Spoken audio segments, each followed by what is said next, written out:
It began in a railroad station in the Midwest. David Banner, man on the run, and Margaret Lamb, a young girl seeking a cure for her mysterious ailment. How long have you been on the crutches? Almost a year now. You're doing very well. Thanks. Where is the sanitarium you're going to? Tally Falls, about 200 miles upstate. You been there before? No, I only heard about it a little while ago. It's run by a Dr. Charles, Timothy Charles. He's really great, they say. Really. He can cure just about anything. A faith healer?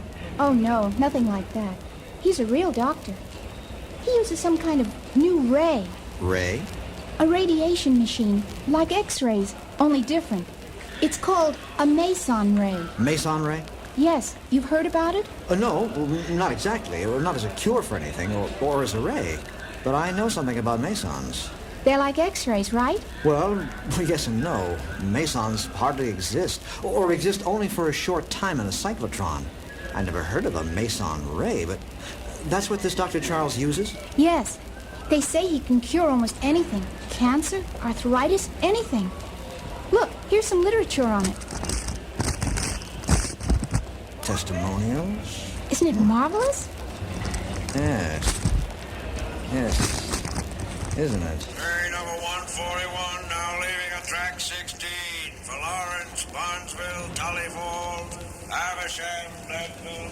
There's my train. Well, let me help you. I can do it all right. Yes, you're handling the crutches very well. The other doctors you've been to, Maggie. Oh, they all say the same thing. What? Nothing, Mr. Benson. Really nothing. I got so tired of them. So tired. They gave up? Pretty much. Well, here's the gate. It was nice meeting you, Mr. Benson. And thanks for the coffee. I'll buy you another. And breakfast on the train. Oh? You're going on the same train? Yes, didn't I tell you? How far? To Tully Falls. And Dr. Timothy Charles.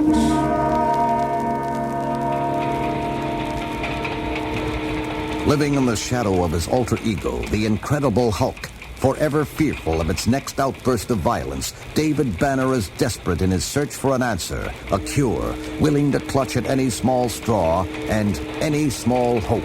He accompanies Margaret Lamb to Dr. Charles' sanitarium in Tully Falls, knowing in his heart that it is probably another blind alley ending at another stone wall.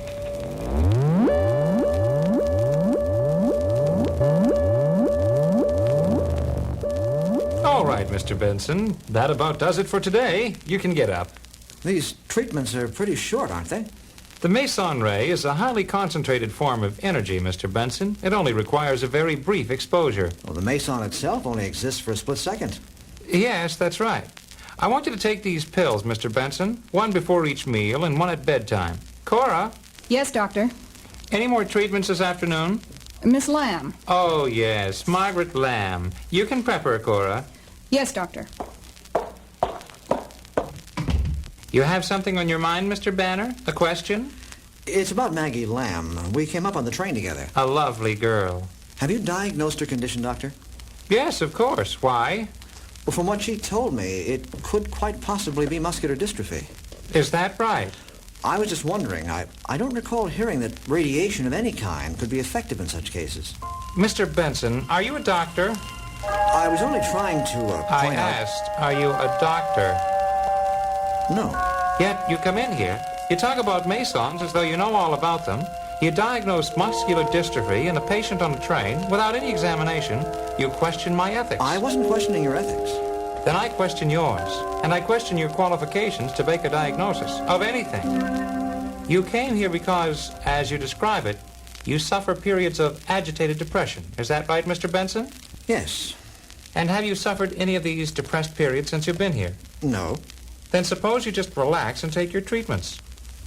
And let me be the doctor, huh?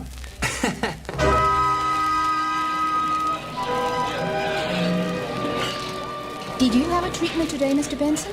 Yes. And you, Maggie? That machine is really weird, isn't it? I'd say that. But I feel so much better already.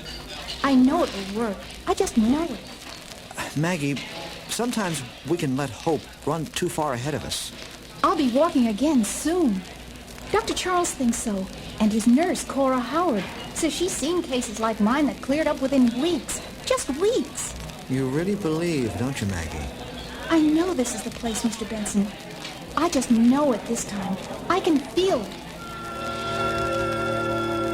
Realizing that the pills Charles has given him are drugs designed to keep his mind and senses dulled, David Banner puts them aside and spends his nights thinking of Maggie Lamb and her hopes of walking, thinking of the other patients and their dreams of a cure, and his own.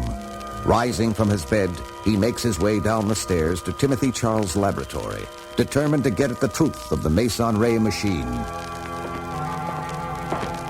Approaching the laboratory, Banner hears voices. He listens closely. What about McGurry? He says he can't afford much more. One more treatment, then out. Right. This Benson, he concerns me. I'm not sure of his ability to pay. Just as well. He's a snoop anyway. One more dose of the old razzmatazz and he's cured. Keep talking, Cora. I think we've got company. Amazing how that machine cures people. There's Maggie Lamb. We've got a good one there. Oh? The family's loaded. They've sent her every place. Money's no object. It is for us. What do you think's wrong with her anyway? How should I know? I'm not a doctor. Good evening, Mr. Benson. Dr. Benson. I might have suspected. Come in, Dr. Benson. Come in and sit down. Cora and I were having tea. Would you like some tea? Why not? Some tea for Dr. Benson, Cora. Coming up. And what diagnosis have you arrived at tonight, Dr. Benson? The Meson Ray machine, for one. Oh? And what conclusions have you come to? That it's a simple ultraviolet ray machine, which can be dangerous in itself. True. Any kind of radiation in large quantities can be dangerous. And that it's combined with diathermy. A lot of phony lighting effects and crazy sounds. In short, you're calling me a quack. Exactly. Here's your tea. Thanks. Tell me, Dr. Benson, are you from the Ethical Practices Committee? No, I actually came here out of hope. To cure your depression? Yes. And what do I find? Just another charlatan, bilking unsuspecting people out of their life savings, offering them hope and giving them nothing. And I suspect you intend to go to the Ethical Practices Committee. I'll see to it that they... The what? What did you put in that tea? A rather strong sedative, Benson. But it won't last long. Don't worry about it. I can't move. Help me get him on the table, Cora. He's heavier than he looks. What's going on? Use the restraining straps. Tie him down. Tight. He won't get out. Charles, what are you doing? We're giving you another treatment, Dr. Benson. Your very last. After that, you'll be cured. Charles, let me up. Dr. Benson, you're awake? What are you doing? As you said before, ultraviolet radiation can be dangerous in large doses. It can burn a man to a crisp, can't it? You're not going to. This will be your last treatment, Dr. Benson. Your very last. After this, you'll never feel pain again. Any kind of pain. You're insane. Charles, you'll burn me alive. It will be recorded as an unfortunate accident. Cora, 5 degrees more. The UV intensity? And the heat intensity. Charles, don't. Why not, Dr. Benson? All in the cause of science, huh?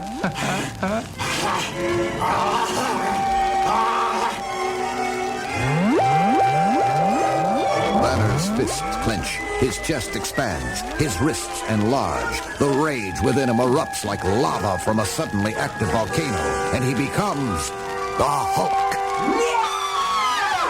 More! Give him more! He's breaking the bonds! Hold him down! I can't!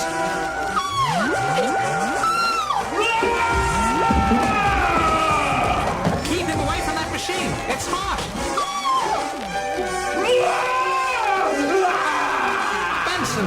Benson, what are you?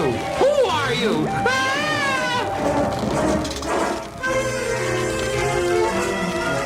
Fire! Fire! Help! Fire! Fire!